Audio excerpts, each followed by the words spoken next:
Hi, and welcome back to my channel. I'm here to cause more controversy. Anyways, I know this is a controversial topic and I know that people are gonna get heated and very hostile about it. So before I get into what I'm going to say in this video, I do ask that if you're here to watch this video, could you please give me the same respect I'm giving to you in leaving my comment section open for you to share your opinions, and the same respect that I'm going to give in this video in how I say my opinion and talk about things. And also, if you're here to watch it, you should be here to consider the fact that there may be facts that you did not know about or had not considered prior. And with that said, you might learn new information that may potentially change your view. So if you're here to watch this video, be here to be open-minded and don't just blindly type up opinions in the comment section when you're only 30 seconds in. Give it a chance and be open to hearing things that you may not have heard before, may not have considered it before.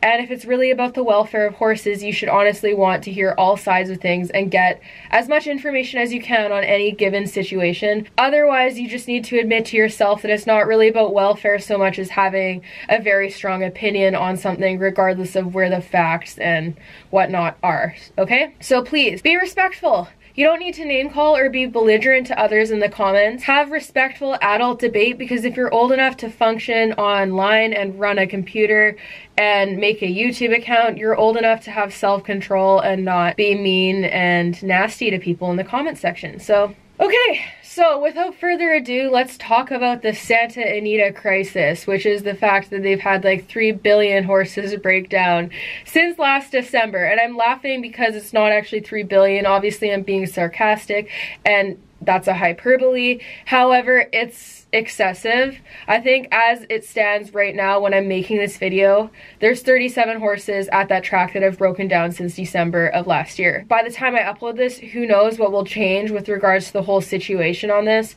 So new information might arise and more stuff might happen by the time that this has been uploaded. But as I'm filming this now, the last breakdown was the horse in the Breeders' Cup Mongolian Groom and at Santa Anita track. So the first thing that I want to stress the most is that the number of breakdowns at this track is not reflective of the average number of breakdowns in the racing industry or what is going on at other tracks.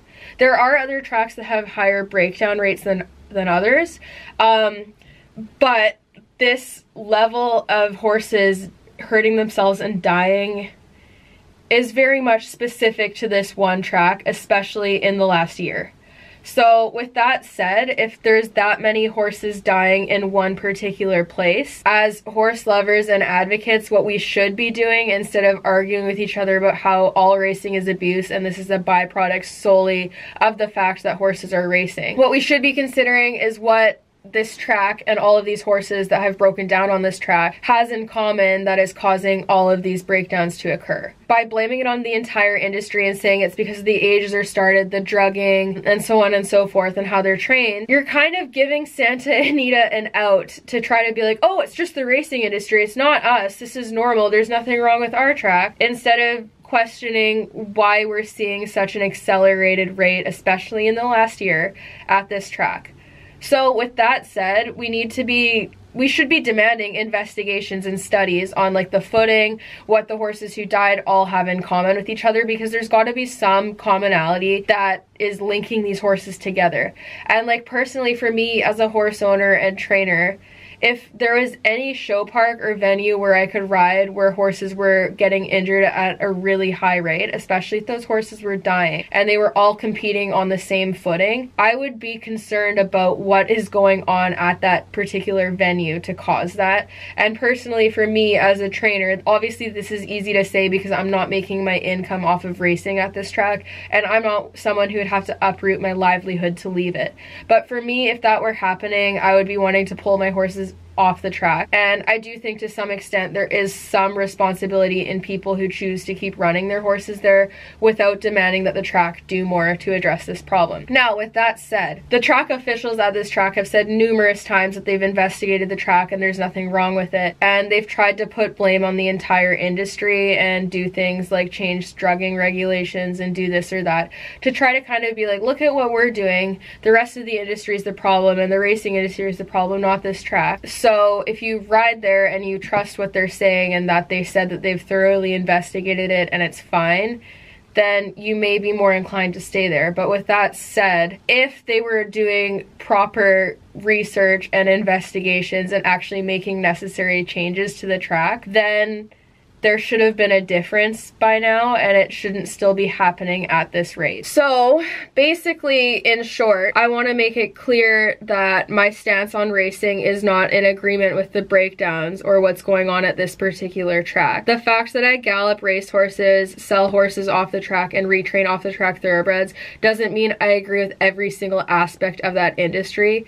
I don't agree with every single aspect of any industry, or in most cases, I don't agree with every single part of anything I partake in or personally believe in to an extent. I think that as horse people and animal lovers, it's really ignorant to have such a full support in something that you're willing to defend every single aspect of it no matter what. With racing, I don't agree with the fact that this is happening at Santa Anita, and I wish more would be done, and I think they're making the whole industry look really, really bad, and honestly it's just a disaster. But similarly, in the other show industries that I'm in, like show jumping and dressage, I don't agree with the fact that a lot of show jumpers are putting incredibly harsh bidding setups in their horses' mouths and justifying it. I don't agree with some of the dressage riders that are roll curring their horses, and so on and so forth. Being a part of the industry, being involved in it, and believing in the good of the industry, as in the good people who are doing things right, does not mean that I actually always believe in every single aspect of that industry, to make that clear, okay? So my stance on racing is I practice what I preach. I will not work for trainers who I do not believe in, who I don't think care for their horses or have their best interests at heart. And for me personally, when I get horses off the track, I have a very particular way that I like to start them back. And even if I get a 2-year-old off the track, the fact that they were broke at the track and doing stuff on the track doesn't mean that I'm personally going to keep riding them as a 2-year-old and produce them in my discipline at that age. When I get horses that are young, they always have time off, and then I start them as 3-year-olds, because that is my personal belief on how I think things should be done with my own horses. Now, with that said, do I think that anyone who rides a 2-year-old horse is the devil no matter what, and they're guaranteed to completely fry and ruin their horse? Absolutely not. But is it a higher risk? Yes. Would I be pro the racing industry increasing the age that they start horses at? Yes, absolutely. But I also think that they should be mandating training and how people can train young horses when they're starting out their careers on the track. There should be rules in place to avoid overtraining young horses across the board, even outside of racing. Now, I've said this before in other videos, but the Jockey Club is the only organization that I'm aware of that actually does track rates of injury in their sport. And this means that they're tracking catastrophic breakdown per track, and it helps them figure out what footings cause more breakdowns, what are the ages of the horses who are breaking down, and kind of start to try to investigate why it's happening and change it.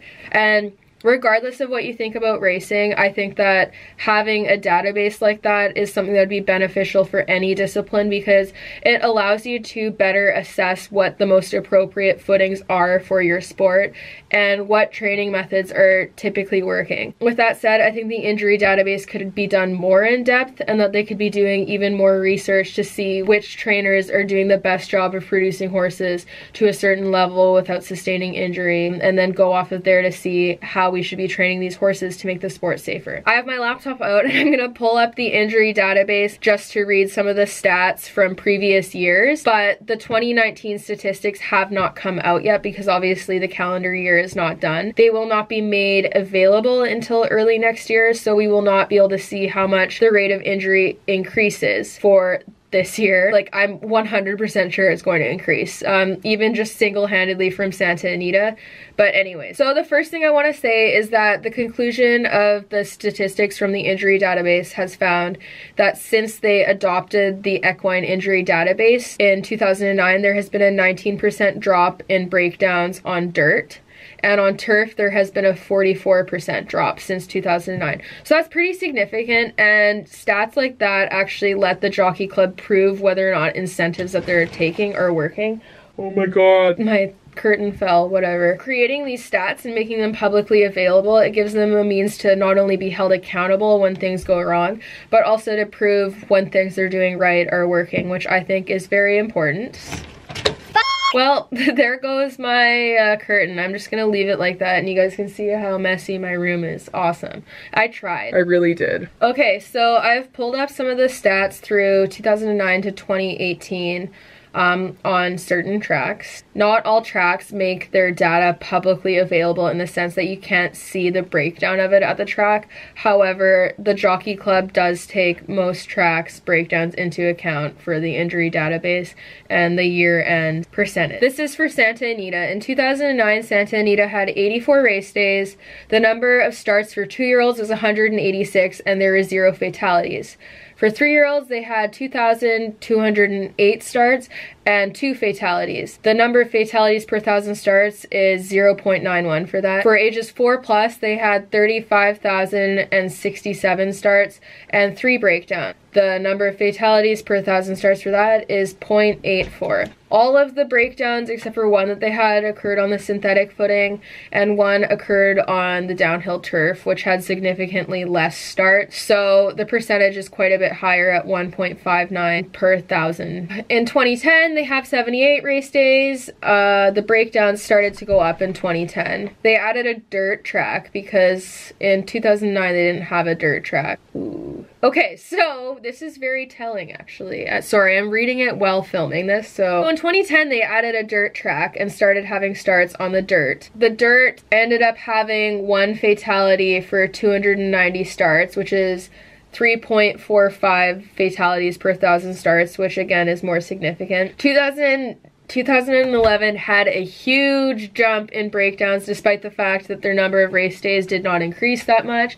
So they had 93 race days. Ages 2 had 611 starts. Number of fatalities is 1. That's 1.64 per 1,000 starts. 3-year-olds had 2,233 starts. Number of fatalities was 6 per 1,000 starts. That's 2.69. 4-year-olds had 3,628 starts. Number of fatalities was 12. That's 3.31. Okay, so for turf, they had 5 breakdowns, but significantly less starts, so the instance per 1,000 starts was 4.36. Dirt, they had 4,425 starts, and number of fatalities was 13, which is 2.94. So going through 2012 and 2013, their breakdown rate still stays fairly significant, with the largest instance happening in horses age 4+, and most of their breakdowns are occurring on the dirt track, not the turf. And the one thing that I want to make clear is we're referencing Santa Anita, so I gave you all of the numbers which were generally speaking above 2 fatalities per 1,000 starts. So for 2010 and 2011, the average breakdown rate was 1.88 per 1,000 starts. 2015 and 2016, their breakdown rate in ages 4+ is still the highest. So for everyone commenting that thinks it's the 2-year-olds that are breaking down, that's really not the case. It's the older horses at this track, which kind of breaks a lot of people's arguments. But okay, so between 2016 and 2017, their breakdown rate is just significantly higher than what the average is. 2016, it hit an all-time high on the dirt track at 3.13 breakdowns per 1,000 starts. And again, the vast majority of these breakdowns, like by over 3 times the amount of 3-year-olds and 18 times the amount of 2-year-old breakdowns, is ages 4+.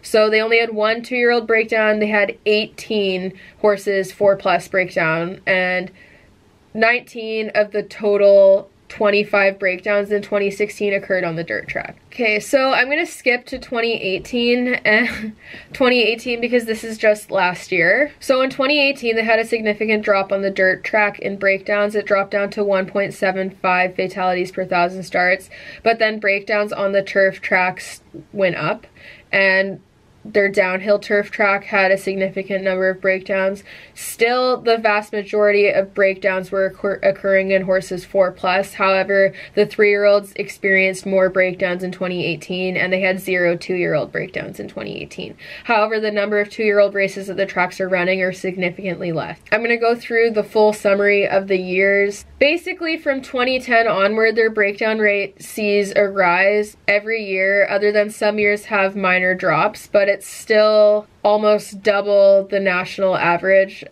in certain years, because in 2016 the Jockey Club saw 1.54 breakdowns per 1,000 starts average, and Santa Anita in 2016 saw 2.83 per 1,000 starts average, which is quite significant. Okay, and then I'm moving to another popular track, which is Keeneland, which a lot of people are talking about too because they've had some breakdowns in the last week. From 2009 to 2018, they saw a bit of a rise in breakdowns, but their rate of breakdowns are still in and around what the national average is rather than skyrocketing above it. And one thing that I do want to make clear is in 2018 they had 2,831 starts and only 5 breakdowns. Basically, looking at these stats for most of the tracks, I'm also going to tell you Woodbine stats because that's a Canadian track. Basically, the number of horses that are breaking down when you reference how many races they're running isn't as significant as what a lot of people make it out to be. Like, for example, Woodbine in 2018 had 10,370 starts and 11 breakdowns, and obviously 11 sounds like a lot in theory, but that's only 1.06 breakdowns per 1,000 starts. Basically, like, at the highest rate that I could find, it was like 3 horses per 1,000 starts, which still is not very much. That's like 0.3% of horses that are racing that are dying. So the one thing that I want to address is that a lot of people who are bashing the racing industry are trying to say that breakdowns are the norm. And based off of these publicly available statistics, even with the Santa Anita breakdowns from this last year, the vast majority of horses running on that track are not breaking down. However, they should be looking at why so many in the last year have broken down, because 37 in less than a year is a lot. Especially when we reference how many they had in previous years. Like, I'm not sure how many starts they had this year because they don't have the 2019 statistics up yet. But the fact that in less than a year's time, they went from having 18 fatalities in 2018 to having 37, or I think it's 34. I think there might have been 3 in December that would technically count for 2018. But regardless, they've basically doubled what last year's breakdowns were, and we need to be asking ourselves why, especially if they're running less starts this year. If they've run significantly more, then maybe it'll balance out, but they'd basically have to double their amount of starts this year to make it the same breakdown rate for 2019. So something clearly is going on that has changed to almost double the rate of breakdowns at that track. I do still want to address the fact that people try to make it out to be that breakdowns are something that you just see a dime a dozen at the track. I've been galloping racehorses for 4 years now, and none of our horses have broken down, and even when going into town and stuff, you don't hear about this stuff happening basically ever because it's like a fluke occurrence. But with racing, the fact that one track even has 8,800 starts, significantly more races than like any horse industry is having for shows and whatnot, especially at a recognized level. Like, the racing industry is just so much more colossal than most people can fathom in comparison to their own disciplines, which is why it just sounds like it's happening so much more often than it is in other disciplines. On my Instagram page, I tried to do like my own little study comparing 5-star event horses to race horses, because 5-star event riders are asking their horses to do incredible feats that require their bodies to be pushed to the max, much like race horses. And with the number of 5-star events they had yearly versus the number of horses who typically died yearly on course in cross country, the breakdown rate really wasn't dissimilar from what racing is. It worked out to be about 1 horse per 1,000 starts for cross country, a slightly over 1. I'll link the post in the description so you guys can go read it, because I don't have the energy to redo all of the looking I did, because to find the deaths of horses in other sports is so hard, because everyone in those other sports works so hard to bury them. Even if like you even breathe the fact that horses are dying in other sports, people are very quick to try to shut you up about it. As I saw when I posted that initial post, people got very defensive and be like, so you hate eventing? And it's like, why does bringing up the number of deaths and comparing them to a sport that people frequently use as a scapegoat equate to me hating event riders or calling them abusers. That's not the case. Discussing the frequency at which something happens isn't bashing a discipline, it's just stating a fact. Like, for people that are talking about racing, if they said, oh, 37 horses have broke down at Santa Anita, it's not them bashing that track, it's literally them stating a fact.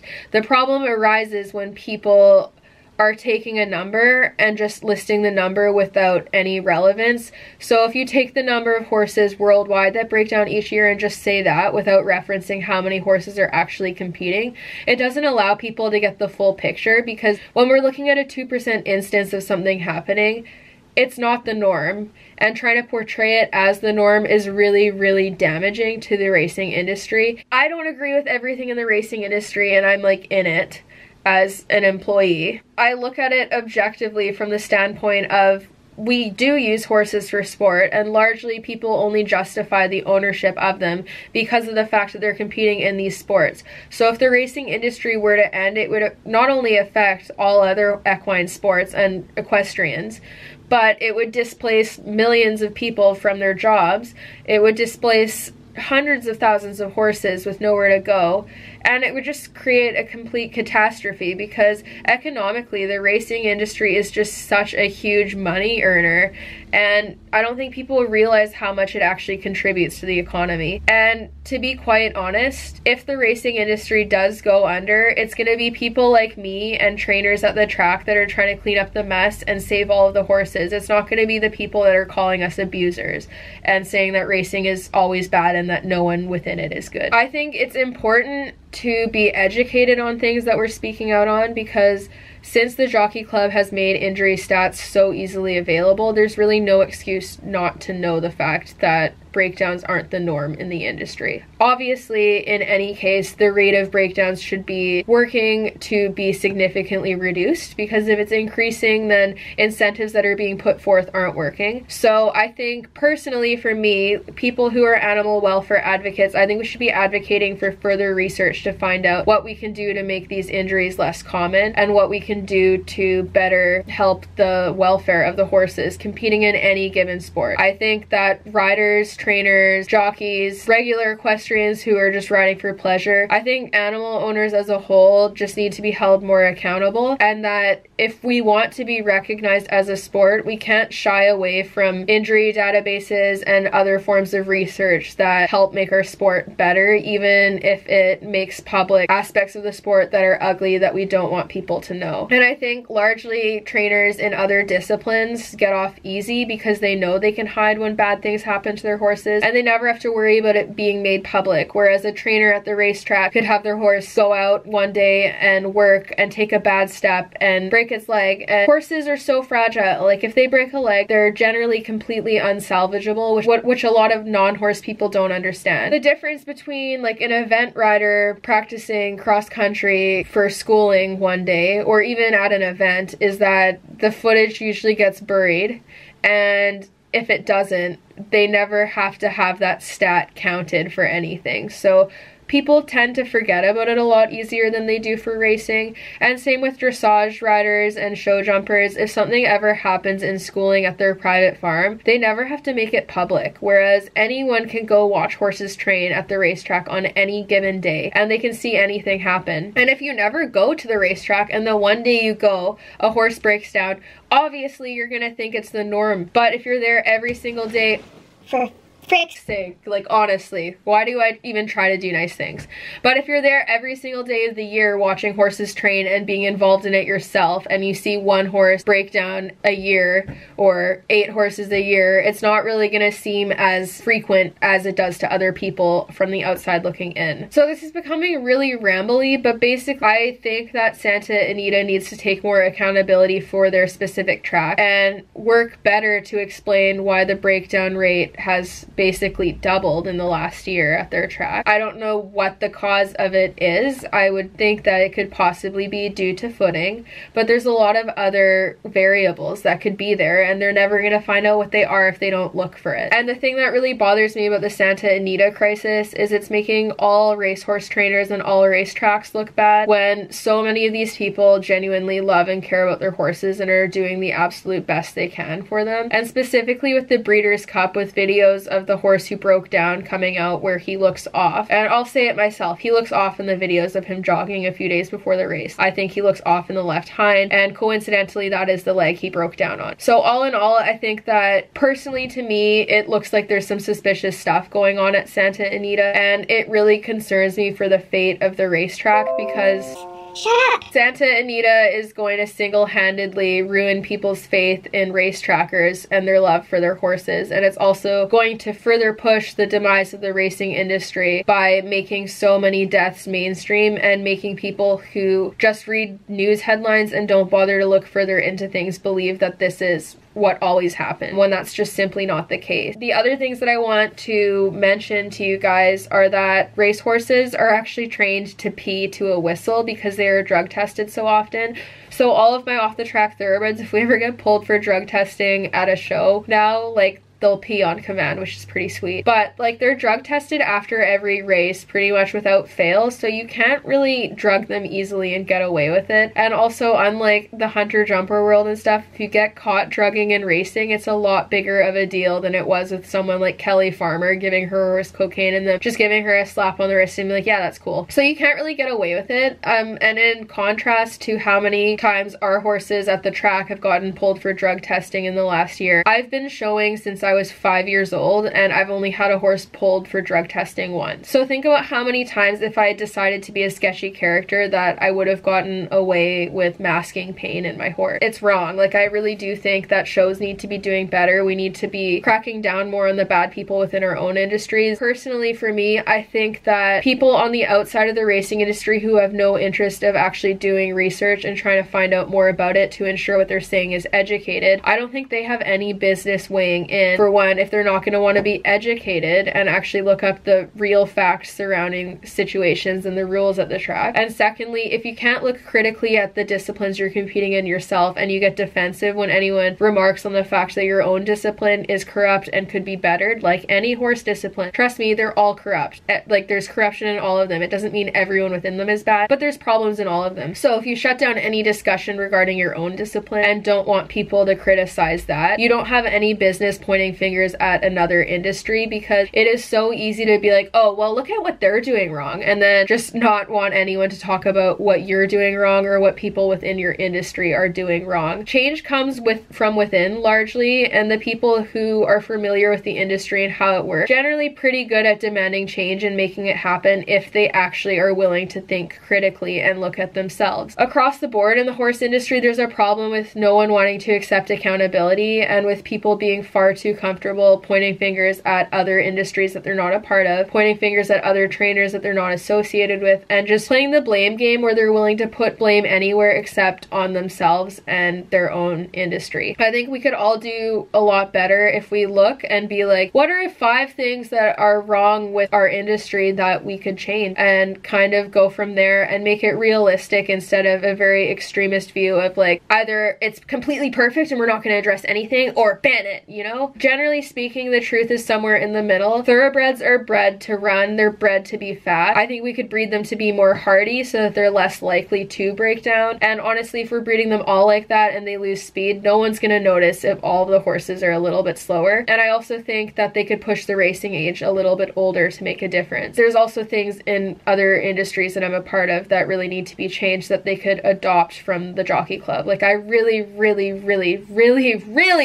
believe that other sport industries need an injury database. Like, even for myself, if I could find ways to change what I'm doing with my horses to make them even sounder and healthier, or to prevent injury by changing the footing I use and what I do, I will do it. But the research needs to be there to do it in the first place, and it's just not, because no one's pushing for that kind of thing, and people seem to like the fact that they can sweep things under the rug, and that really upsets me. Like, I honestly hope that this has helped bring some stuff to to light for people. Like, I know I haven't gone into massive detail about the rules within the racing industry and whatnot, but as someone who's a part of it, I've personally been a lot more impressed about how accountable most racetrack trainers that I've worked with hold themselves, and how much they actually care about where their horses go, and how much integrity they actually have, and just how much time and money they're willing to put into making sure their horses are sound and healthy. On the flip side, I've been very disappointed in show jumping and when I used to show Arabs, with seeing the shortcuts people were willing to take, how they were willing to lie to rehome horses, and just all in all doing shady things. And this isn't to say that racing people don't do this, because obviously some of them do, but at the same time it frustrates me to see people in other industries just getting away with it and it never being addressed, and saying like, hey, there are these problems that literally no one is talking about.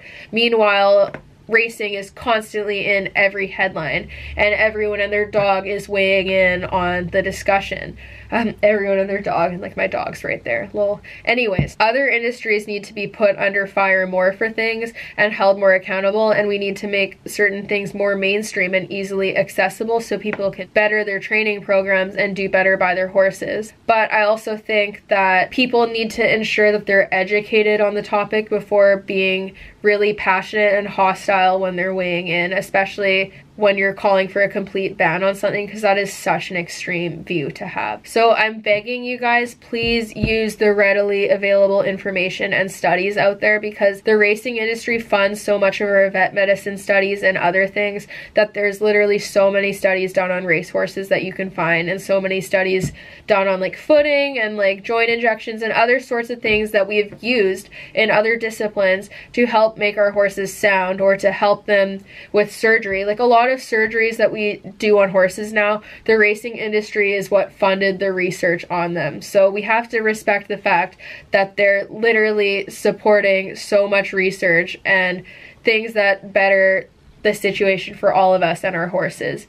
And I think that if we call for a complete ban, we're not anticipating how freaking bad that will actually turn out. So yeah, like I will continue galloping racehorses and supporting trainers I believe in. I won't work for trainers that I don't personally believe in or that I don't think do right by their horses. I will be outspoken on issues like the Santa Anita crisis, even if I generally do appreciate and love some of the people in the horse industry and the racing industry, because I think that's important. We need to be able to self-reflect and look at where things can be bettered, but at the same time we also need to remain objective and realistic about the situation and not be too quick to get emotional and over the top in how we view things. This has become rambly, and if you've watched the whole thing, congratulations. Isn't my sweater amazing? This is from my store and you can buy it, and you should. Christmas is coming up if you celebrate that, or you could just treat yourself.